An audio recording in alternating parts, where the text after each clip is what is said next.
More and more these days, I see kids wanting to be famous online, and it's really sad because I'm just like, what happened to wanting to be a veterinarian or a scientist or something, you know? Like,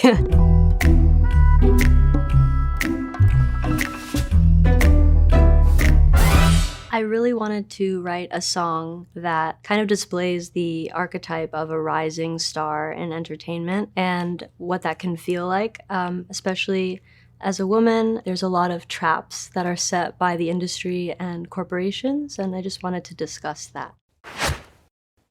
The prettiest girl in all the land was left alone without a hand to hold or teach or mold or pray. She fell down the sewer and got led astray.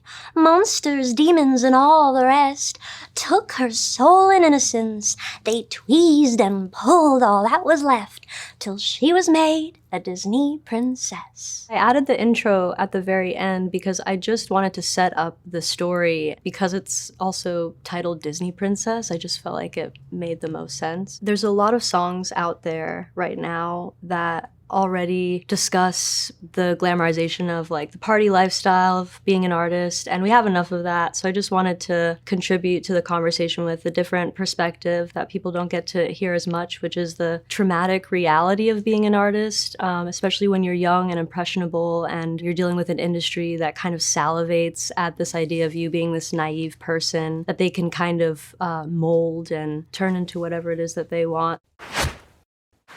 Drunk, drive, doe-eyed, and 20 bums in deep. I need to trauma dump. Everybody wants to party and they want to, they want to do all the things. They want to get drunk and they want to do cocaine and they want to, drive while they're drunk and all the fucking crazy shit. I was really thinking I wanted to be a satirical kind of representation of that energy and feeling, just to show how ridiculous it would be to be like all the things, like 20 bumps in deep, like I'm fucking drunk driving right now, like, just right off the bat so like, oh, okay, like she's not serious, like this is a character. He says I fight for relevance, the words I've heard since I was young. The more that you try to chase trends and fit in, the more you lose yourself and you lose what makes you special and you lose your integrity and your authenticity. So I think it is a damaging thing to be fighting for relevance.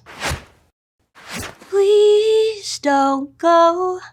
You're the only one who sees my soul.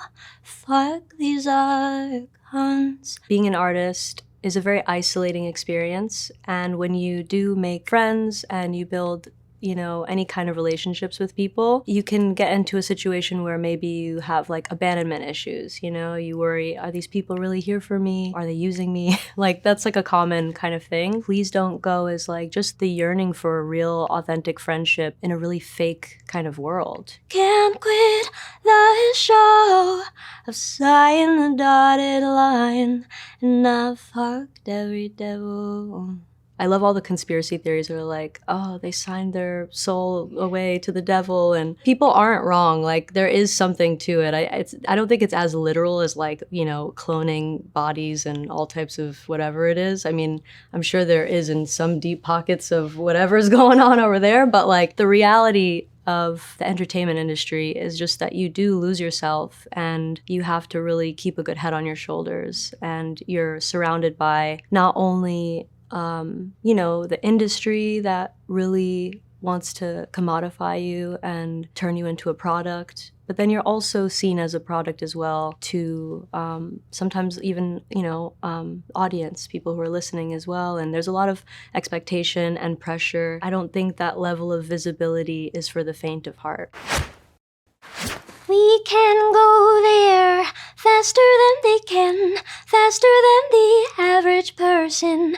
Los Angeles, turn on your TV, come on, worship me, I'm perfect. I pictured this kind of ladder. It's like climbing the ladder of success. Like we can go there faster than they can, this like eagerness to reach the top. Just this kind of facade, this this veil that is never lifted. It's always glamorized. It's lying. It's wrong. You know, it's not real. Behind the scenes, liquor and cocaine, suffering and pain, it's worth it. The reality is, yeah, there's so much suffering. There's so much trauma. There's substance abuse. There's, you know, like, it's not always that way, you know? Obviously, if you, like I said, have a good head on your shoulders and you're prioritizing your mental health and you have good people around you, it can be easier, but there's more, I think, cases of artists who are having to deal with some really rough shit. And none of it is said to the world because, you know, you want to make people feel comfortable. You don't want them to feel like you're complaining, because it is a privilege to be able to make a living from creating. My allowance bought me everything, still can't buy my innocence. A lot of times artists will really quickly, when they're very young, acquire a lot of wealth, but the things that they lose to gain that abundance or wealth or whatever you want to call it is it's a lot. You know, they lose their innocence, they lose what makes them them. I don't know if it's always a fair trade. Grown men asking where I was from, too young, out late with nothing on. Parents got rich out having fun.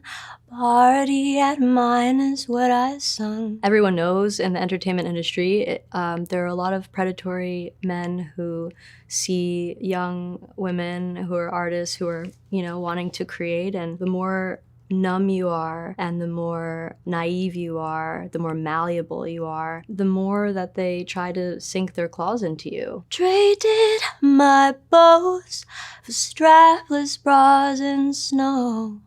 Can't toss this gold, it's my name that they know. Who's all this for?